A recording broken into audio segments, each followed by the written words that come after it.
Here we go, fellas. Last topic. I really appreciate everyone listening to this point. If you did, you're a champ, especially you, Miss Blain. We got this. This is from Charles. Charles sent this, and so he's going to have to explain himself. Yes. You're worried about what I'm about to show, aren't you? Is it going to be what you think it is? Do you think? I don't know what you think. I have no idea what's going on. I thought you were going to show the show it. I don't know what you're talking about. Yeah. Is it what you think it is? That's the question. Is it going to be something real or is it something silly? Knowing you, silly. Oh. This is going to sound a little bit crazy, but this is Jack. What's his last name?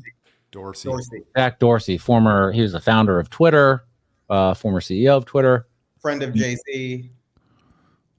Sure. Friend of Jay-Z.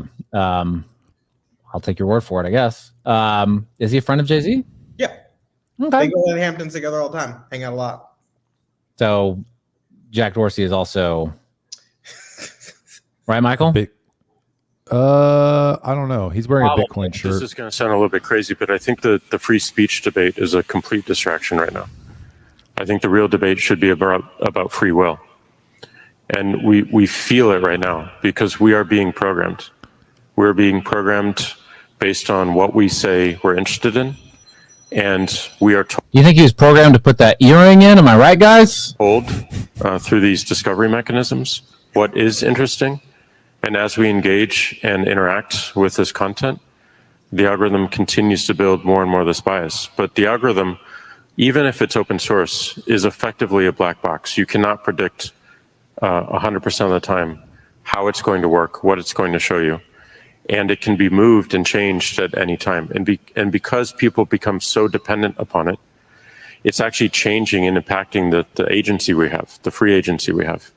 And I think the only answer to this is not to work harder at open source in algorithms or making them more explainable about what they're doing and why they're doing it, but to give people choice. Give people choice of what algorithm they want to use from a party that they trust. Give people choice to build their own algorithm that they can plug in on top of these networks and see what they want, and they can shift them out as well. And give people choice to have really a marketplace around an algorithm that you can choose. I think this is very interesting. It is. And it makes sense. I think if you go to, if you subscribe to the, I don't know what it's called, but Sam Harris talked about it a lot back in the day. The free will doesn't actually exist. It's just, it's all a big chemistry and biology experience in your head, experiment in your head. And if the exact same person goes through the exact same experiences throughout their life, and then this choice comes up, they're going to make the same choice every single time, right? And it's not really free will. And so if you're being fed all this stuff through an algorithm, then that's changing your behavior, changing how you perceive the world. I guess that, in that, if you're looking at it through that paradigm, I think that kind of makes sense. Yeah, of course. I mean, yes. And I think that the algos are getting so much better than they used to be as we move forward. And as you both know, I'm really into tech. And so if we're looking at this, if social media is a weapon of mass destruction, Jack Dorsey is our modern day Oppenheimer. I mean, when we look at what is happening with why did Michael go? Look, it's crazy when you really think about it. It's crazy when you could used to turn on the TV for a 30-minute show and get fed 10 commercials, one or two of which might apply to you. That might be interesting because they were created for the mass market, and so it might be something you think is interesting. Now you Google something or we talk about something here, and I'm going to get fed ads for the next 30 days everywhere I go until I buy this thing.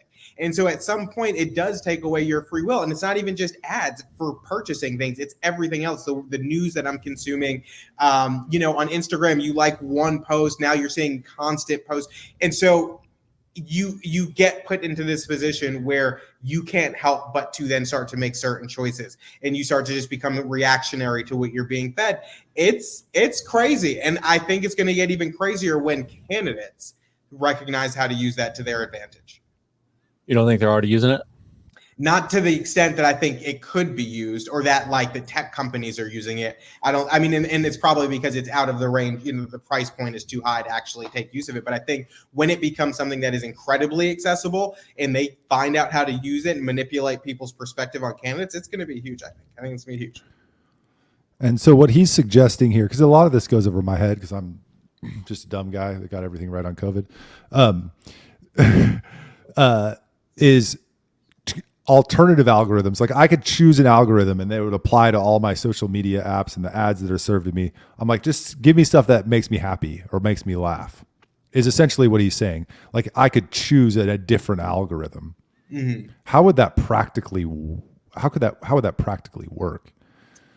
I think it would work kind of like Bitcoin in the sense that you have these exchanges. Is that what they're called? These exchanges, Ethereum and Bitcoin and Dogecoin. Oh, those are platforms, but yeah. Okay. Or tokens. Okay. So then what am I thinking of? I'm thinking of something else. Aren't there like different, I don't know. Blockchains? Blockchains. There you go. Blockchains.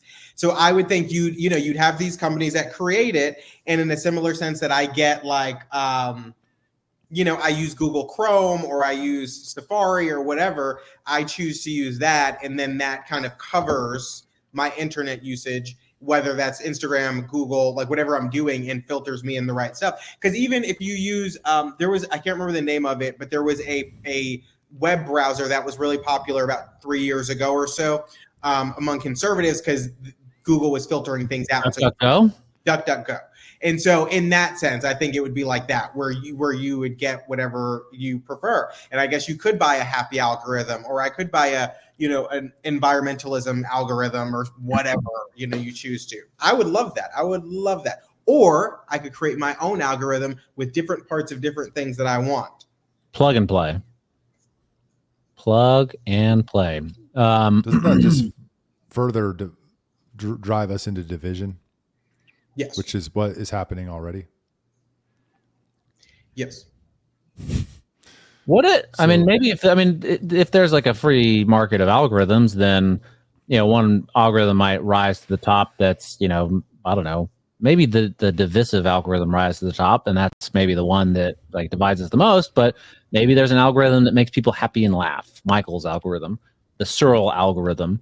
And most people choose that one, in which case we're all in the same algorithm and we're just having fun. Everyone's happy, laughing at, I don't know, whatever kind of we're biologically conditioned to want conflict and opposition to people that aren't the same as us. So we're going to psychologically choose the division one, whether we like it or not. So this all sounds to me, I like what he's saying. It's very interesting. It all sounds to me like it's all on the same road to somewhere not good. Well, the question is, what do we weigh more?